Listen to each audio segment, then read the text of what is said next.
All right, guys, we have a huge economic data release tomorrow, and it's going to have a huge impact on the stock market. Here's what you need to know. Tomorrow, we have a CPI release, or a Consumer Price Index release. This is basically just a measure of inflation, and it's represented as a percentage. Right now, our prior CPI release was 2.4%. Here you have a few banks and what they depict for tomorrow's numbers. I think the consensus is somewhere around 2.6%. But why is this important, you ask? Well, probably the number one important thing about it is that once we get a CPI reading tomorrow, we will have more data on how tariff implementation has affected inflation in the previous months.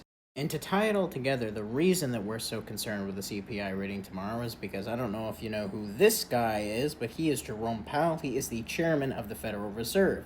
And come July 29th, he is going to decide if the Federal Reserve is going to cut the federal funds rate. But why would I, as a consumer, care about the federal funds rate?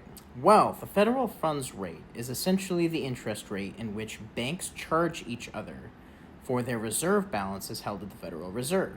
And the federal funds rate is so critical because it sets the benchmark for all other loans, like auto loans, credit card loans, mortgage rate loans, treasury loans, other business loans.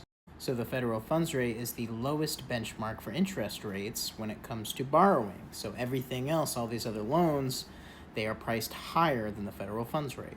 So pay attention to the CPI print tomorrow at 8:30 when it comes out, because if it comes in below expectations, it could signal that we have a higher chance of getting a rate cut at the end of July. If we do have a higher chance of getting a rate cut at the end of July, then we would most likely see a rally in the S&P 500 tomorrow. This would be because when rates get cut, it makes money easier to borrow because there are lower interest rates. When money is easier to borrow, this increases the demand for spending, which is good for the economy. Now that I'm done explaining the federal funds rate for the people in the back, I did also want to note the cumulative net retail purchases for this year and how incredibly high they are compared to previous years.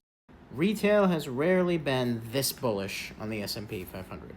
I'm going to continue dollar cost averaging into my three-part portfolio just as I always do, whether we go higher or whether we go lower.